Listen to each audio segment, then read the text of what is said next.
Bonjour chers voisins, je vous appelle voisins puisque cette épidémie nous rend plus proches malgré la distance physique entre nous.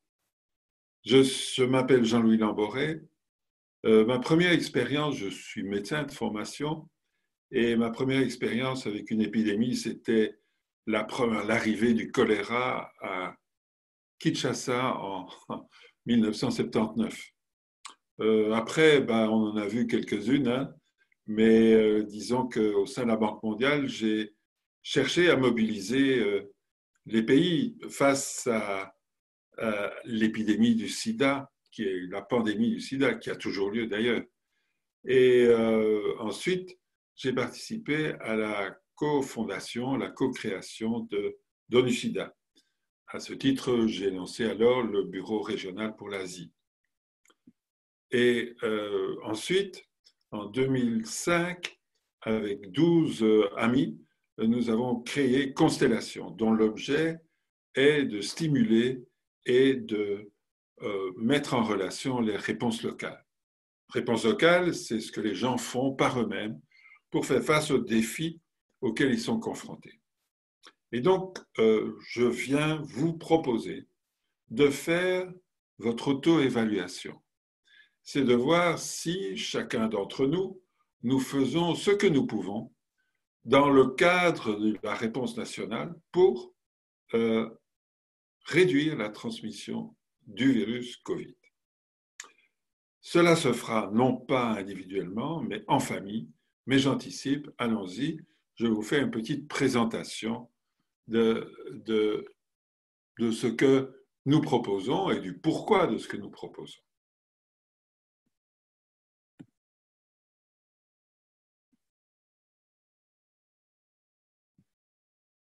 Voilà. Comment faire notre part face à ce virus? Eh bien,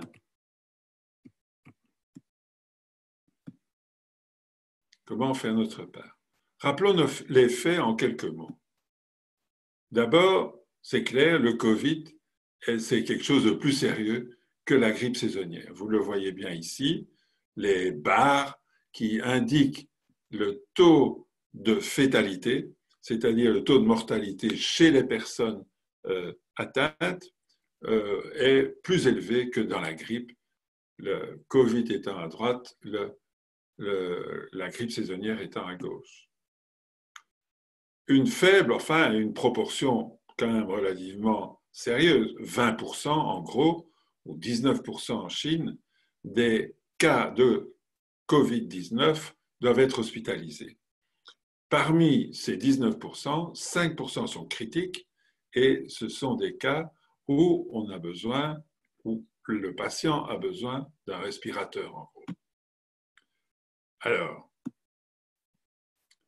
voyons juste un moment ce que ça veut dire le taux de létalité. C'est donc bien la proportion des personnes atteintes qui décèdent de la maladie. Et donc, ce taux de létalité varie d'un pays à l'autre et je crois que c'est important qu'on comprenne pourquoi. Si, comme en Belgique, seuls les tests sont utilisés pour confirmer les cas, donc on va le faire uniquement chez les cas sévères. Ce taux augmente quand les hôpitaux sont dépassés, comme par exemple en Italie ou en Espagne. Quand les hôpitaux manquent les équipements indispensables pour traiter les patients. Quand la population est âgée, on verra pourquoi dans une minute. Et l'inverse, bien sûr, lorsque beaucoup de personnes dans la population générale sont dépistées, le taux de létalité baisse. C'est le cas de la Corée et il semble bien que ce soit aussi le cas en Allemagne. Lorsque le service de santé s'est organisé pour gérer les cas de manière optimale, lorsque les hôpitaux ont les équipements requis et que la population est jeune, au plus jeune la population, au moins grand la probabilité de décéder parmi ceux qui ont des cas. Alors, ceci vous indique la proportion des personnes, des cas qui décèdent en fonction de leur âge. Vous voyez rapidement qu'en Chine, 15% des personnes de plus de 80 ans sont décédées à partir du moment où ils avaient le Covid-19. et ça baisse. Maintenant, ce n'est pas la seule chose, et on le voit bien en Europe, c'est que lorsque quelqu'un a une autre infection, on parle comorbidité par exemple, ils ont une autre affection, une autre maladie, le risque de mourir du Covid est beaucoup plus élevé, quel que soit leur âge. Alors ici, on voit bien que ce taux évolue en fonction du temps. Voilà l'évolution du taux de mortalité chez les gens atteints en fonction du temps, parce que après avoir absorbé le choc de l'épidémie à Wuhan, les Chinois se sont organisés et le taux de létalité a baissé. Voici la fameuse courbe comment abaisser, qui permet la fameuse illustration de la nécessité d'abaisser la courbe. Qu'est-ce que ça veut dire? Sur la partie droite, vous avez le pic, il s'agit de la pandémie laissée à elle-même. Le virus se transmet en général d'une personne, sans mesure, d'une personne infectée à 3 autres personnes. Alors vous comprenez bien que très vite, cela prend des allures exponentielles. Exponentielles 2, 4, 16, etc., etc. Donc ça va extrêmement vite. Bon, j'aurais dû employer 3, etc. Mais c'est la même chose. Et donc, à ce moment-là, si on ne prend pas de mesures, on les prend trop tard, eh bien, le pic dépasse la capacité de faire face à l'épidémie au niveau des hôpitaux et les gens meurent dans les couloirs, meurent par manque de soins. Et c'est pour ça que nos autorités disent de grâce, restez chez vous, laissez-nous le temps de nous organiser et de faire en sorte aussi que les hôpitaux ne soient pas dépassés par cette vague de cas qui ont besoin de respirateurs et de soins hospitaliers. C'est ça. Alors, qu'est-ce que nous pouvons faire, nous, citoyens? Eh bien, nous pouvons agir en harmonie avec le gouvernement et les systèmes de santé. Et ceci est important. Quelle est notre part là-dedans? On a entendu les experts, ils ont dit, en définitive, on peut faire tout ce qu'on veut, mais à la fin, on dépend du comportement des citoyens. Il s'agit pour nous, citoyens, de changer nos comportements individuels, d'être solidaires de ceux qui sont les plus atteints, mais aussi solidaires entre nous pour nous entraider dans cette situation d'isolement et de confinement, je devrais dire, et d'organiser les activités citoyennes que nous pouvons mener, même à distance. Pendant ce temps, les services de santé informent la population, gèrent les contacts et assurent le suivi normalement et prennent soin des malades. Les pouvoirs publics, eux, ils offrent, ils informent, ils organisent, ils légifèrent si nécessaire, ils soutiennent sur le plan financier et ils garantissent les services de base. Bon, alors ici, c'est peut-être intéressant. Voyons un peu un exemple qui est quand même un exemple contre lequel on peut se comparer. C'est Singapour. Qu'est-ce qui s'est passé à Singapour? Ils ont eu un afflux important. Les Thaïlandais aussi ont eu un afflux important de personnes venant de Wuhan. Je vous rappelle, c'est 15 millions d'habitants qui venaient en balade, en vacances, etc. Eh bien, dès qu'ils ont reçu le premier cas, les autorités de Singapour ont informé la population. Voilà, on a le premier cas, voilà ce qu'on fait. Et ils ont pris l'épidémie au sérieux. Pourquoi? Parce que le SRAS, c'était une maladie, un autre virus qui était encore plus létal, beaucoup plus létal que celui-ci, et ils en ont eu les dégâts. Donc, ils étaient prêts. Ils étaient aussi prêts avec des stocks stratégiques de masques, de tests et des ventilateurs qu'ils ont pu déployer face à la menace qui régnait. Ensuite, le système de santé a pu réaliser immédiatement la recherche précoce des contacts. C'est-à-dire que si moi je suis atteint, une équipe me demande avec qui êtes-vous en contact? Est-ce que vous êtes allé à un spectacle? Bon, qu'est-ce que vous avez fait dans la semaine qui précède au minimum? Et donc, on va voir les gens avec qui j'étais en contact. On les teste et si on est positif, eh bien, on prend les mesures adéquates. En même temps, une stratégie de référence des patients qui en ont le plus besoin en place, est en place, est opérationnel. Ce qui veut dire que les gens pour lesquels on a suspect de coronavirus sont testés et en fonction, des mesures sont prises, soit de confinement, de quarantaine ou envoyés à l'hôpital en fonction des symptômes. Et donc, l'autre chose, c'est qu'ils ont assuré une capacité de soins intensifs totalement adéquate.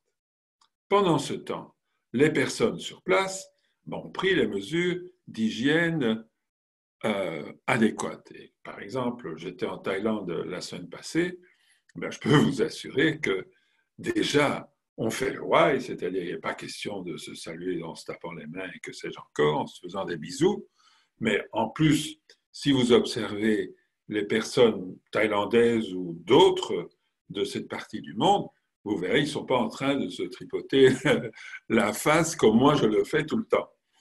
Donc, ils ont un sens de l'hygiène, ils se lavent les mains. Vous arrivez au restaurant, on vous dit, voici l'endroit où vous pouvez vous laver les mains, monsieur. Bon, très bien. Une autre chose, c'est qu'il y a de véritables liens de solidarité en place qui précèdent l'épidémie. Par exemple, on a vu en Thaïlande comment les gens ont agi lors d'inondations absolument terribles dont les médias n'ont pas parlé. Pourquoi? Parce que les Thaïlandais ont agi par solidarité par rapport à tous ceux qui étaient touchés par ces inondations qui ont été absolument terribles. Et dernière chose, il faut absolument qu'il y ait une relation de confiance entre les trois sphères d'action. La sphère civile, si vous voulez, la sphère des services de santé et des services sociaux et de la sphère politique. Voilà. Alors, je vous les juge, je ne vais pas ici, mais je voulais montrer, je ne vais pas ici commencer à dire voici la Belgique. Non, je ne suis pas habilité à ça, mais à chacun d'exercer son pouvoir de jugement à ce sujet. Mais ce qui compte maintenant, c'est d'aller plus loin. Voici une autre représentation. Donc, une approche systémique d'une réponse à une épidémie implique la famille, l'individu dans ses relations familiales et communautaires, les services de santé et les pouvoirs publics. Donc, comment faire pour que nous passions de la réaction, pas nécessairement complètement consciente, à une réponse où, de manière consciente, nous agissons face à cette épidémie? Eh bien, la première chose qu'il faut savoir, c'est qu'il ne suffit pas le savoir ne suffit pas pour changer notre comportement. Si c'était le cas, ça se saurait. Par exemple, prenons le cas de l'utilisation de la cigarette. Bon, tout le monde sait bien que c'est mauvais pour la santé. Il n'y a plus personne qui ne sait pas ça. Mais on continue à fumer. Donc, il y a autre chose. On sait bien que rouler rapidement ou rouler sous l'effet de l'alcool est dangereux pour soi et pour les autres.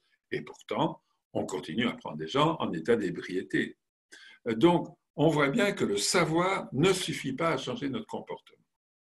Il faut donc chercher à passer du déni, et dans certains cas de la panique, à une prise de conscience individuelle, mais aussi collective, parce que les normes doivent changer.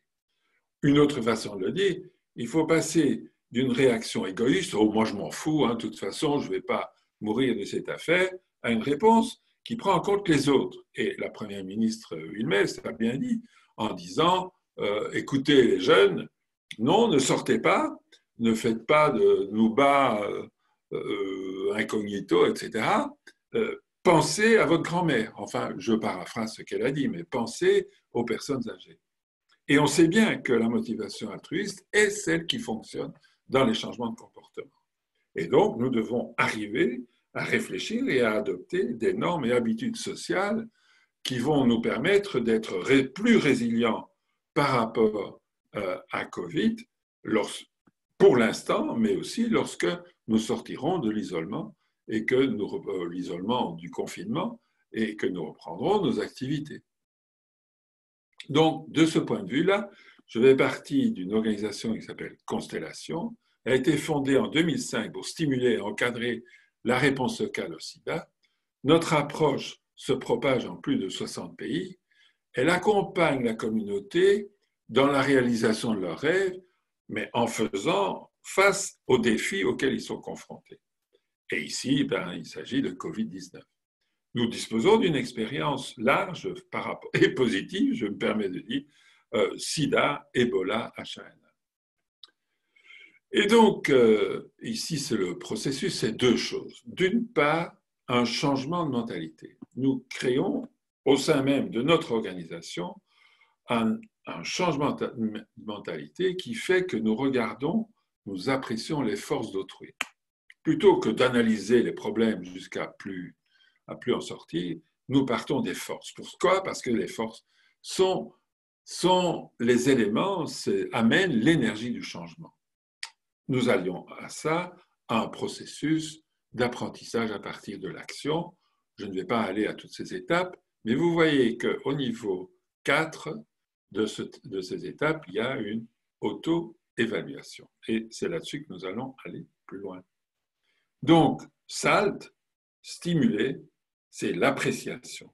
L'appréciation, c'est d'arriver à apprécier les forces d'autrui et d'apprendre de l'expérience d'autrui. Pourquoi? Mais parce que dans ce cas-là, cela nous permet de transformer, de nous transformer nous-mêmes et de transférer l'expérience d'autrui dans d'autres communautés, dans d'autres contextes. Cela stimule tant ceux que nous écoutons, dont nous apprenons, que nous-mêmes qui apprenons. Ainsi, grâce à ça, nous constatons que les communautés construisent des liens qui nous permettent d'agir en harmonie. Il ne s'agit pas de dire, c'est, si vous voulez, la fin de la dualité, ce n'est pas de dire, ah, mais il y a moi, il y a les autres, il y a les politiques, il y a les non-politiques. Nous sommes tous voisins, nous pouvons agir ensemble. Nous avons confiance dans la capacité des autres et des forces de chacun. Et lorsque on fait, si vous voulez, l'inventaire des forces qui sont disponibles pour l'action, on est toujours étonné de voir combien de ces énergies sont dormantes, mais prêtes à être activées. Et donc, du coup, nous voyons aussi combien la motivation profonde de chacun, au-delà des préoccupations immédiates, porte en fait une note altruiste forte. Et donc, nous proposons une auto-évaluation. Une auto-évaluation, c'est dire, est-ce que nous faisons, moi, ma famille, est-ce que nous faisons ce que nous pouvons pour ralentir la transmission du virus et en réduire les conséquences?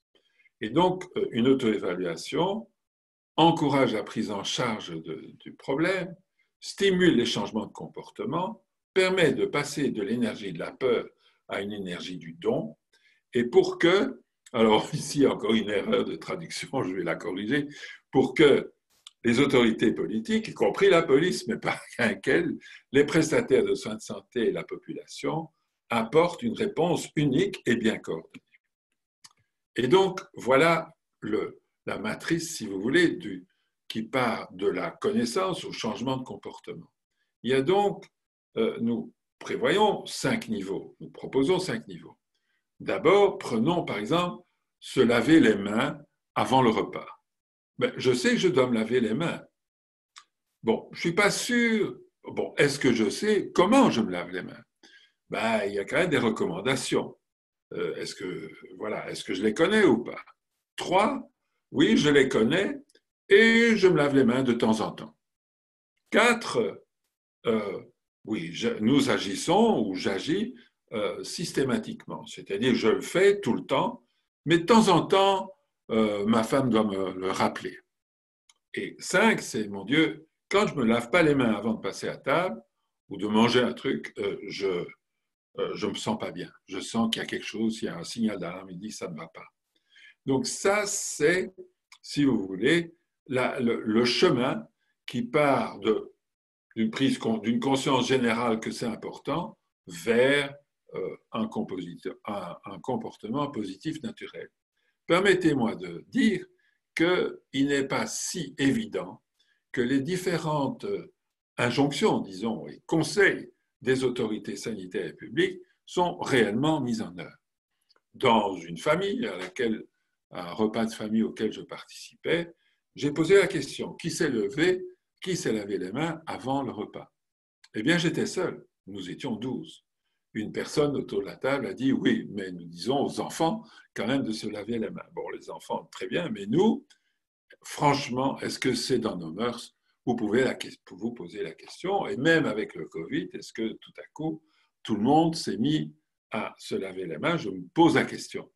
Alors, c'est important, c'est l'essentiel, et là, comme dit plusieurs, comme disent les experts, bon, là, on peut pas remplacer l'action qui peut être menée au niveau de chaque famille de notre pays et au-delà. Et donc, voici les pratiques personnelles essentielles que nous vous proposons.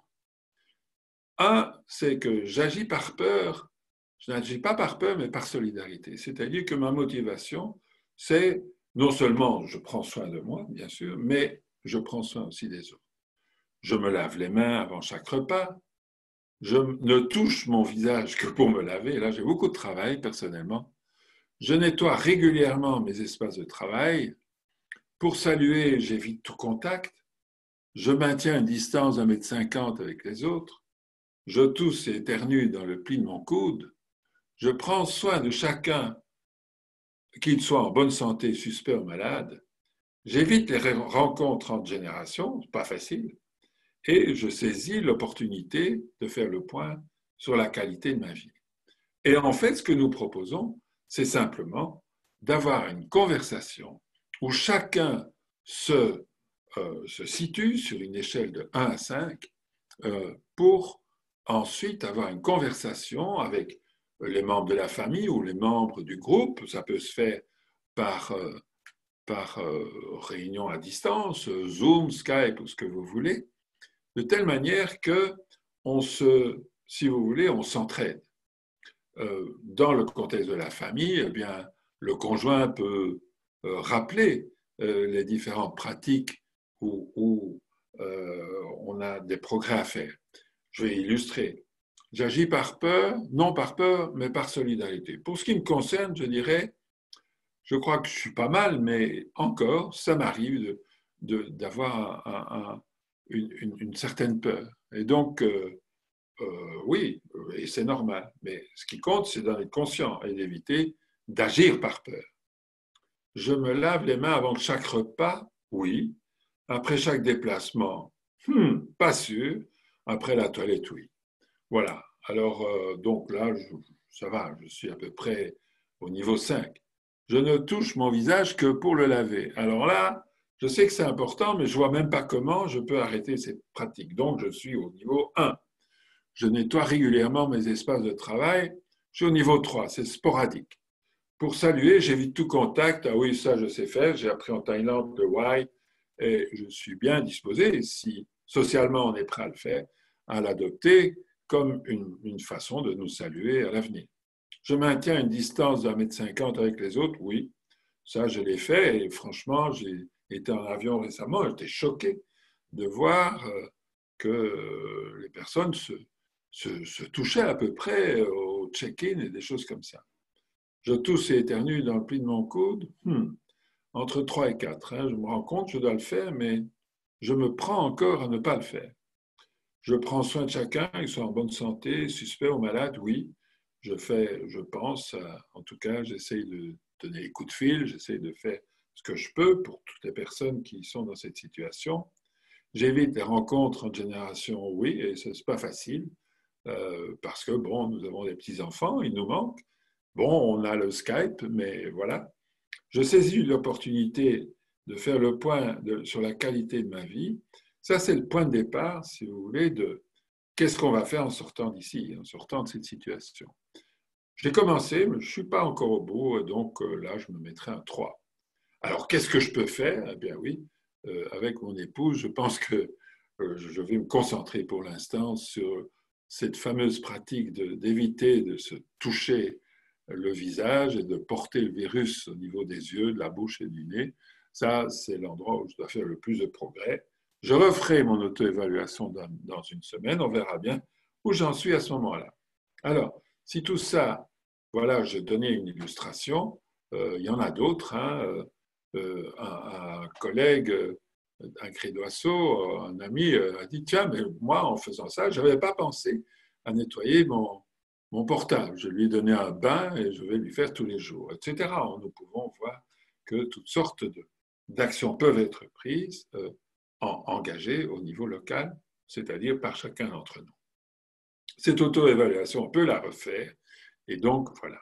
Alors, si ça vous intéresse, eh bien, vous cliquez là, mais évidemment, ici, sur présentation, on ne pourrait pas cliquer sur le film, mais vous avez sur Facebook, avec sur ce site que vous voyez là, toutes les informations. Vous pouvez télécharger le guide pour la conversation, vous faites votre auto-évaluation, c'est parfaitement anonyme, et du coup, eh bien, vous verrez en famille ce que vous pouvez faire. Je vous souhaite une bonne conversation et une bonne progression sur les pratiques où vous pensez qu'il y a encore du progrès à faire. Au revoir.